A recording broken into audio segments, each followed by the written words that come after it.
Boa noite aos concursados aí que estão nessa luta para entrar no serviço público. Eu me chamo Zara Trindade, sou advogada, especialista em direito público. Estou aqui hoje para lecionar a disciplina de Direito Constitucional do curso da SEMAD. Primeiro, eu gostaria de agradecer o convite da Ascompa, para estar aqui ajudando nesse curso popular, que é um projeto muito bom, né? A gente sabe que muitas pessoas almejam entrar no serviço público e muitas delas, às vezes, não têm como estudar, o tempo para estudar e condições financeiras para arcar com o curso. Então, ainda é um projeto que está iniciando, mas tenho certeza que dará muito certo. Bem, gente, aí na televisão está aparecendo o meu e-mail, né? Então, vocês podem me contactar por e-mail, mandar dúvidas ou sugestões acerca das aulas. Como eu falei, né? Eu vou lecionar a aula de Direito Constitucional do concurso da SEMAD. Esse daí são os conteúdos que vão ser cobrados na prova, que são Constituição, Conceito e Classificação, a Organização do Estado, a Administração Pública e os princípios constitucionais da administração pública. Essas são as disciplinas relacionadas ao direito constitucional. Então, hoje, a gente vai iniciar com a Constituição, o conceito e classificação da Constituição. Bem, gente, a Constituição, ela é o objeto de estudo do direito constitucional, né? É o direito constitucional que vai fazer a análise da Constituição, porque a Constituição não tem como prever tudo o que vai acontecer na sociedade, né? Então, vai caber ao direito constitucional criar regras de interpretação da Constituição e também ver as respostas para as normas do texto constitucional. Enfim, Zara, mas assim, o que é Constituição? Qual o conceito que a gente pode tirar de Constituição? Resumidamente, gente, a Constituição ela é um sistema unitário de normas jurídicas que cria o Estado. É ela que vai criar a forma de Estado, a forma de governo. É ela que vai estabelecer como vão ser criados e como vão ser exercidos os serviços públicos, os órgãos do Estado. E também ela traz quais são os direitos e garantias fundamentais do cidadão. Mas esse é um conceito que nós podemos dar, resumidamente, para vocês poderem entender o que é a Constituição. Mas para o concurso público mesmo, o que vai importar são os conceitos consagrados, né, pelos grandes doutrinadores que estudaram direito constitucional. E é esses que vocês precisam estar muito atentos. E aqui eu vou trazer quais são os principais, aqueles que mais caem em concurso público. O primeiro deles, gente, é o conceito sociológico de Ferdinand Lassalle. Para Lassalle, a Constituição ela é um fato social. Ela tem que refletir os fatores reais do poder da sociedade. E quais são esses fatores reais de poder? São os fatores sociais, os econômicos e os políticos. Para Lassalle, se houver um descompasso, uma divergência entre o que está escrito na Constituição e o que a sociedade realmente é, essa Constituição não possui eficácia nenhuma. É o que ele mesmo chama de uma simples folha de papel. Essa Constituição não vai passar de uma folha de papel porque não vai ter efetividade, não vai ter eficácia perante a sociedade. Então, é importante, gente, vocês, para ser mais fácil de assimilar, associar conceito sociológico, fato social. Então, quando se ouvir falar em fato social, pode ter certeza que é referência ao conceito sociológico de Ferdinand Lassalle. Outro conceito que cai bastante também em concurso público é o conceito jurídico, que é defendido por dois doutrinadores. O primeiro dele é Conrad Hesse. Para Hesse, a Constituição ela tem uma força normativa muito forte. E é ela que predetermina os comportamentos. Na verdade, é a Constituição que vai dizer como a sociedade é. Não são os fatores reais da sociedade que vão influenciar a Constituição. Seria o contrário, a Constituição que irá influenciar nos comportamentos dos seus cidadãos. Porque a Constituição é quem vai estruturar o Estado, é quem cria o Estado, é quem cria os serviços públicos.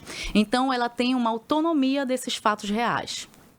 Além do Conrad Hesse, o outro autor que também defende o conceito jurídico é o Hans Kelsen. Gente, o Hans Kelsen, ele trouxe a cientificidade do direito. No seu livro, A Teoria Pura do Direito, ele defende que o direito é uma ciência autônoma, que ele não tem relação com as outras disciplinas. Não que essas outras disciplinas não sejam importantes para o estudo de direito, elas são importantes para o estudo do direito, mas o direito, ele tem autonomia, ele tem sua função própria de existir. Então, foi com Hans Kelsen que se trouxe essa questão da cientificidade do direito. E para Hans Kelsen, a Constituição é uma norma jurídica pura. É ela que determina como é que a pessoa vai ser, como é que a sociedade vai ser. E ao explicar os seus conceitos, o Hans Kelsen traz dois sentidos para a Constituição. Um sentido é o sentido lógico-jurídico. Esse sentido lógico-jurídico é o que ele diz que a Constituição ela é uma norma hipotética fundamental. É assim, por que as pessoas respeitam a Constituição? Porque as pessoas sabem, elas vão se comportar de acordo com a Constituição.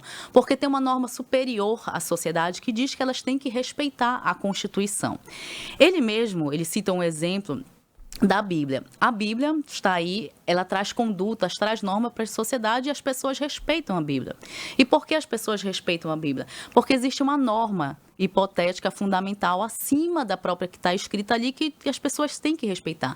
Elas sabem que elas têm que respeitar a Constituição porque é a Constituição. A Constituição criou o Estado, então precisa ser respeitada.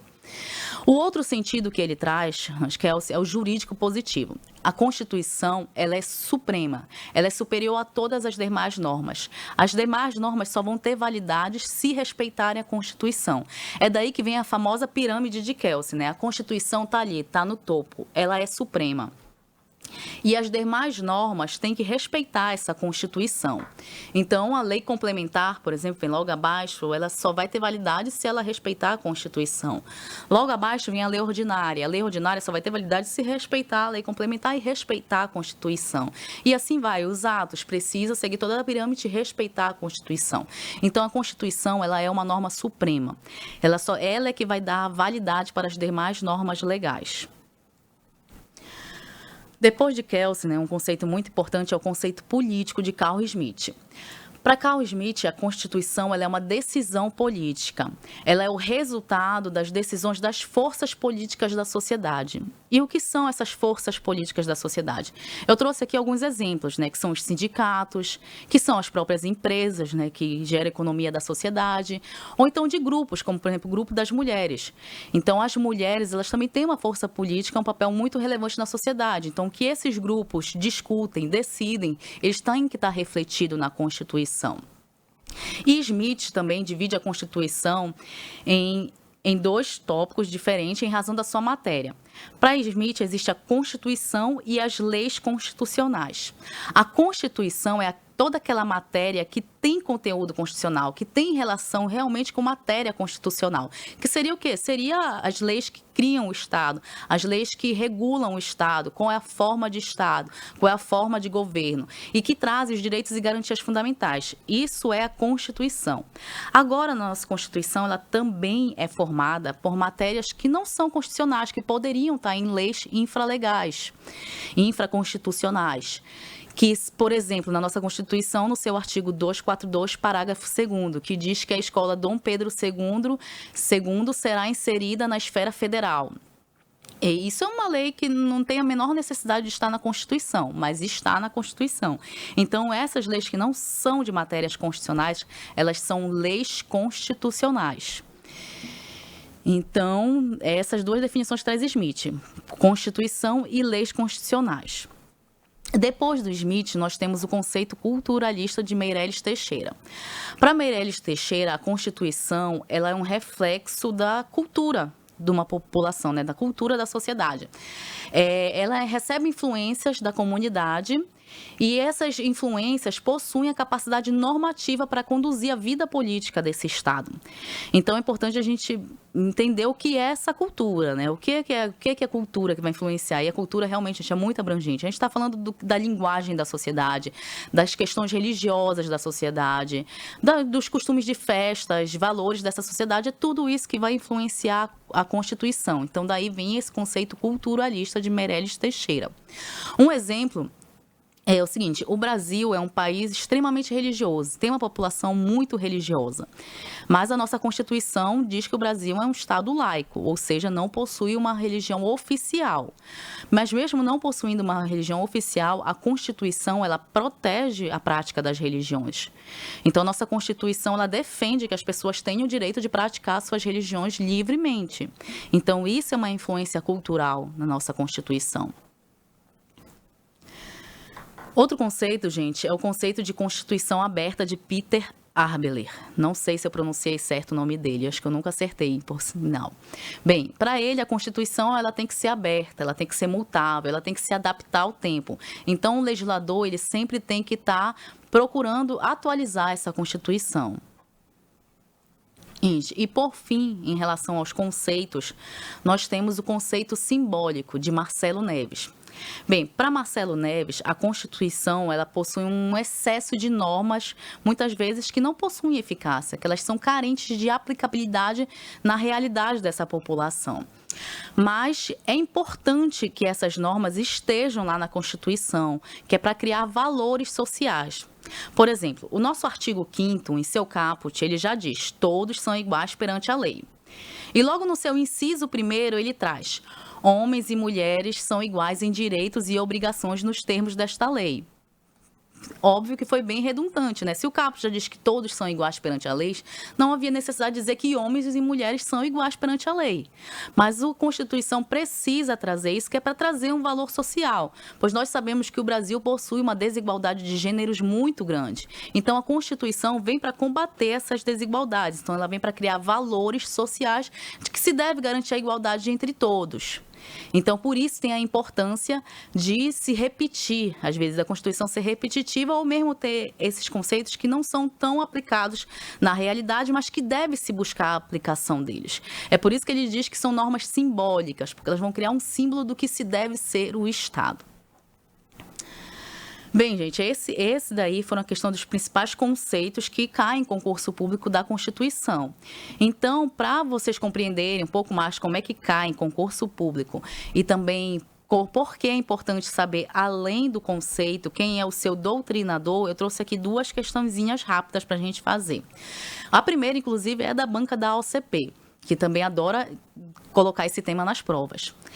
A questão diz assim o comando: o conceito de Constituição, como a somatória dos fatores reais de poder dentro de uma sociedade, relaciona-se a qual concepção de Constituição? Gente, somatórias dos fatores reais de poder. Lembra? Fatores reais de poder, fatos sociais, conceito sociológico. Então, a resposta correta aí seria a nossa letra B, né? Sentido sociológico. E é importante lembrar que é de Ferdinand Lassalle. Muitas questões costumam cobrar quem são os autores, quem são os doutrinadores que defenderam esses conceitos. A outra questão, por exemplo, traz um textinho assim: dessa maneira, 2 são os sentidos de Constituição. O sentido jurídico positivo, em que a Constituição é a lei mais importante do ordenamento jurídico de um país, sendo pressuposto de validade de todas as leis. E sentido lógico jurídico, uma norma supraconstitucional, pré-constituída, não escrita e cujo único mandamento é obedeça à Constituição. Bem, comando da questão: a concepção de Constituição a respeito do qual o texto discorre é... Gente, lembra, falou de Constituição Suprema, Constituição Superior, ordenamento jurídico mais importante de um país, está ali lá no topo, está no topo da pirâmide, a Constituição. Então, tem que lembrar da pirâmide de Kelsen. Kelsen falou do quê? Do conceito jurídico. Se já lembrar da pirâmide de Kelsen, vai conseguir responder essa questão, porque ela traz o nome dos doutrinadores, que está aí na letra C, né? Hans Kelsen, e que diz que é a concepção jurídica. Então, gente, é muito importante saber esses conceitos. São conceitos que costumam cair bastante em provas, e inclusive a OCP costuma cobrar bastante eles. Além dos conceitos, saber também quem são os doutrinadores que os defendem. Bem, o outro tópico da nossa aula de hoje, gente, é a classificação das constituições. Particularmente, eu acho uma das partes mais chatas do direito constitucional, porque isso basicamente é decorar, e eu sou péssima para decorar. Mas é muito importante, é um tema que também costuma cair muito em prova, até porque eles costumam confundir um tema com o outro, uma classificação com a outra, justamente para dar aquela pegadinha para o concursado errar na prova. Então, é de decorar, mas dá para aprender também, dá para pegar, memorizar e refletir um pouco durante a prova qual seria a resposta correta. Então, da classificação das constituições, nós temos a primeira, que inclusive também cai muito, que é a classificação quanto ao conteúdo, que ele pode ser material ou formal. A Constituição material é aquela Constituição que possui conteúdos, normas apenas de matéria constitucional, que a gente até falou aqui, que são aquelas matérias que tratam da estrutura do Estado, que criam o Estado, a forma como esse Estado vai reger, e trazem os direitos e garantias individuais. Então, Constituição material é essa que só traz conteúdo material, constitucional. E já a Constituição Formal é aquela que traz matéria de conteúdo constitucional, mas também traz matéria em sua Constituição que não são matérias de conteúdo constitucional, que poderiam estar regidas em outras leis. Como eu já citei o exemplo, né, da Escola Dom Pedro II na nossa Constituição. E também, por exemplo, muitos doutrinadores usam a questão tributária, né? Nossa Constituição, além de dizer quais são os tributos que o Estado pode cobrar, ela também acaba caracterizando, definindo toda a forma de cobrança desses tributos, como só podem ser cobrados, quem pode cobrar, coisas que poderiam vir em um código tributário, por exemplo, não tinham necessidade de estar ali na nossa Constituição, mas estão. Então, como vocês já viram, a nossa Constituição ela é formal. Ela traz matéria constitucional e matérias que não são constitucionais. Outra classificação é quanto à forma. Quanto à forma, a Constituição pode ser escrita e não escrita. Bem, escrita é aquela Constituição que está codificada em um único documento, que é redigida em um único documento. Então, todos nós já sabemos, né, que é o caso da nossa Constituição. Se você já jogar lá no Google Constituição Federal, vai aparecer a nossa Constituição lá com todos os seus artigos em um único documento. E a não escrita é aquela Constituição que se baseia nos costumes, nas jurisprudências constitucionais e que também pode se basear em normas que são escritas, que são codificadas, só que em vários documentos. Ela não está redigida em apenas um único documento. Então, ela vai se fundamentar em normas e tudo que estão espalhadas em vários documentos. Isso é importante saber, porque tem muita gente que pensa que a questão de caracterizar escrita e não escrita é só estar redigida do documento e a outra seria que não tem documento nenhum. E não é isso. A não escrita ela pode estar em documentos, só que ela não vai estar codificada em um único documento, ela vai estar espalhada. Então, só ressaltando, a nossa Constituição, quanto à forma, ela é escrita. O outro é quanto à origem. As constituições elas podem ser promulgadas, outorgadas, cesaristas ou pactuadas. A Constituição promulgada é aquela Constituição que tem a participação da população em sua formulação, que é o caso da nossa Constituição, que ela foi criada por uma Assembleia Nacional Constituinte de representantes eleitos pelo povo de forma democrática. É muito importante ressaltar que essa participação tem que ser feita de forma democrática, e aí sim nós temos uma Constituição promulgada. A outorgada é aquela que ela é imposta unilateralmente por um único poder que impõe à sociedade que tem que ser aquela Constituição e pronto. Não se tem qualquer participação do povo sobre ela. A cesarista é aquela em que ela é criada unilateralmente, sem consulta nenhuma à população, mas após a sua criação, o povo é consultado, mas de uma forma não democrática. Na verdade, é praticamente só informado, né? Não tem uma consulta de fato à população. Mas ela é informada antes dessa Constituição e tudo, mas não há uma democracia na participação de uma Constituição cesarista. A Constituição pactuada ou dualista, que se chama, ela é fruto de um pacto entre dois poderes. Por exemplo, um monarca e o poder legislativo entram num acordo de como será a Constituição e ali criam aquela Constituição. Mas, novamente, não tem uma participação popular. Seria um pacto entre dois poderes. Quanto à estabilidade, a Constituição ela pode ser imutável, rígida, semirrígida e flexível. A Constituição imutável é aquela que não pode sofrer alteração nenhuma. Ela não pode ser mudada. Tá ali o texto constitucional, vai ser aquele texto eternamente. Não há mudança da Constituição. Já a Constituição rígida é aquela que permite a mudança na Constituição, mas só que ela tem que atender a um processo mais rigoroso para essa mudança, que é o caso da nossa Constituição, né? A nossa Constituição determina que para se ver uma emenda constitucional, para ela ser aprovada essa emenda, tem que ser votada nas duas casas do Congresso, ou seja, no Senado e na Câmara, e com a aprovação de 3/5 do seu membro. Então, é uma votação legislativa bem mais rigorosa do que das demais leis. Então, essa é a Constituição rígida.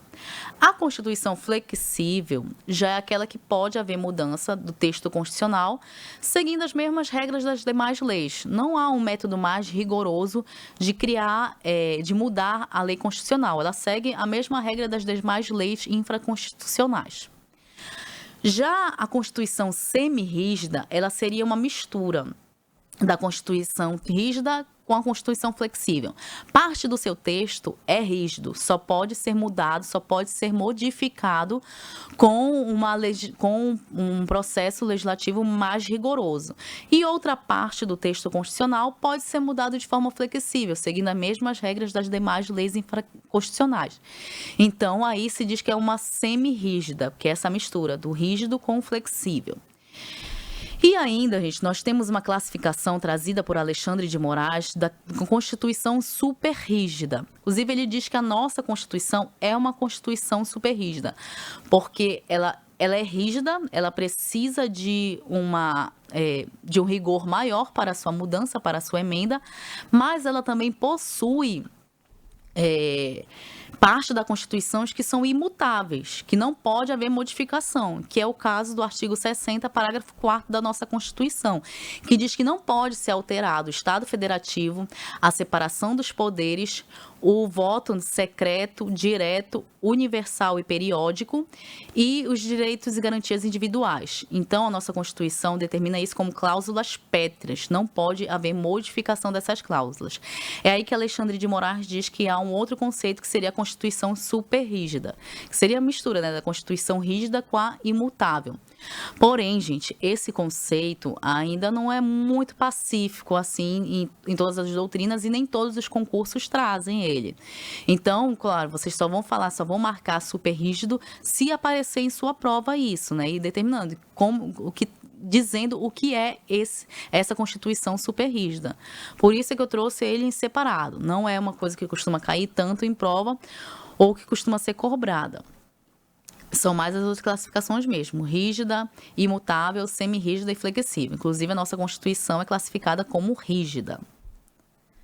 Outras classificações, quanto à extensão, ela pode ser analítica ou sintética. Analítica ou dirigente é aquela Constituição muito extensa, que possui vários artigos, possui várias normas, que é a nossa Constituição Federal. Ela é uma Constituição muito extensa.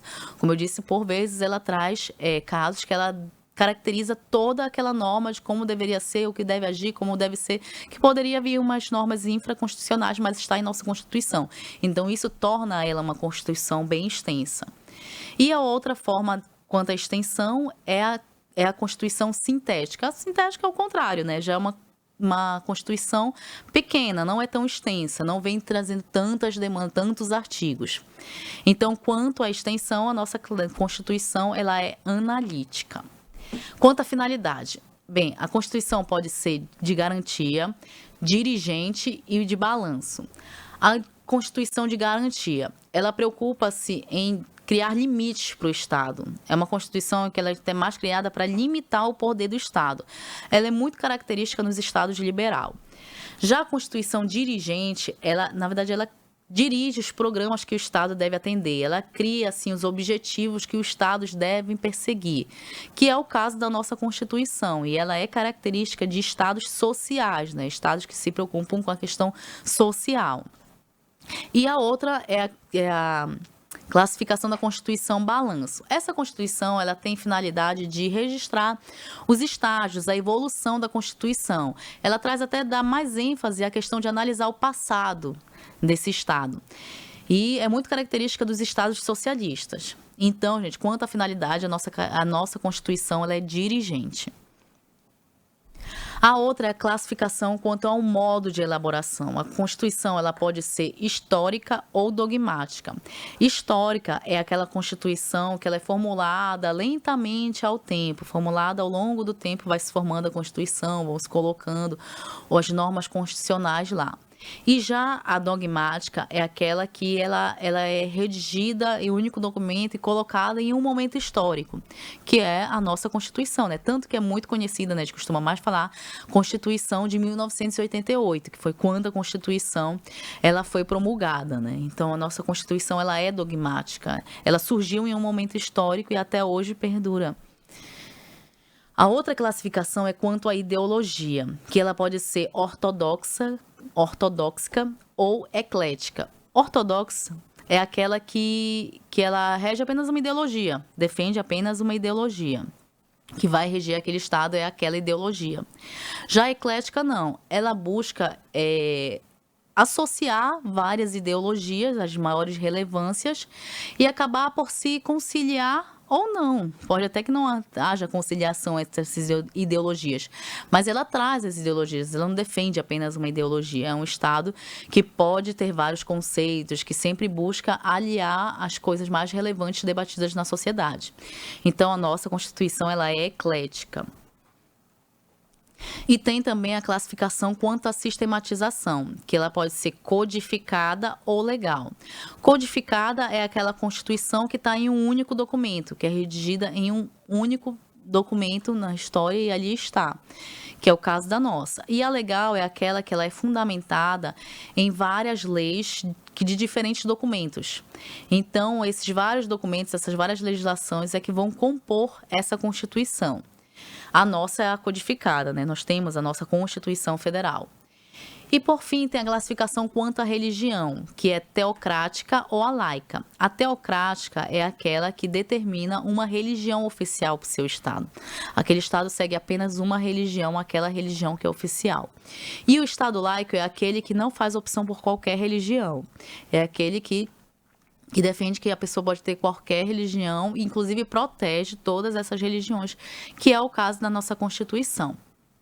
Então, gente, como eu até falei, né, é bem chato, é uma coisa de decoreba mesmo, que depois tem que ver quanto é a sistematização, a nossa é codificada. Então, isso é muito importante até de decorar. Por fim, com o que é a nossa Constituição, disso que nós vimos. A nossa Constituição, ela classifica-se como uma Constituição formal, pois possui matérias constitucionais e não constitucionais. É uma Constituição escrita, pois está codificada, está redigida em um único documento. É uma Constituição promulgada, pois teve a participação popular democrática na elaboração dessa Constituição. Ela é rígida, pois segue um processo de emenda constitucional mais rigoroso do que o das demais leis. Ela é analítica, dirigente, dogmática, eclética, porque a gente pode ter vários tipos de ideologias. Ela é codificada e é uma Constituição laica. Então, gente, esse foi o nosso conteúdo de hoje sobre conceitos e classificação das constituições. Ele é, inclusive, desses tópicos que nós temos no conteúdo programático da CEMAD, o menor, é o mais sucinto, o mais simples. Mas na próxima aula, para até não haver uma quebra, a gente vai vir com a outra matéria do nosso conteúdo programático, e vocês podem ter certeza que vai ser mais extensa. Então, nós vamos ficar mais um tempinho aí juntos. Então, boa noite, gente. Estudem e também resolvam exercícios. É fundamental resolver exercícios. Obrigada.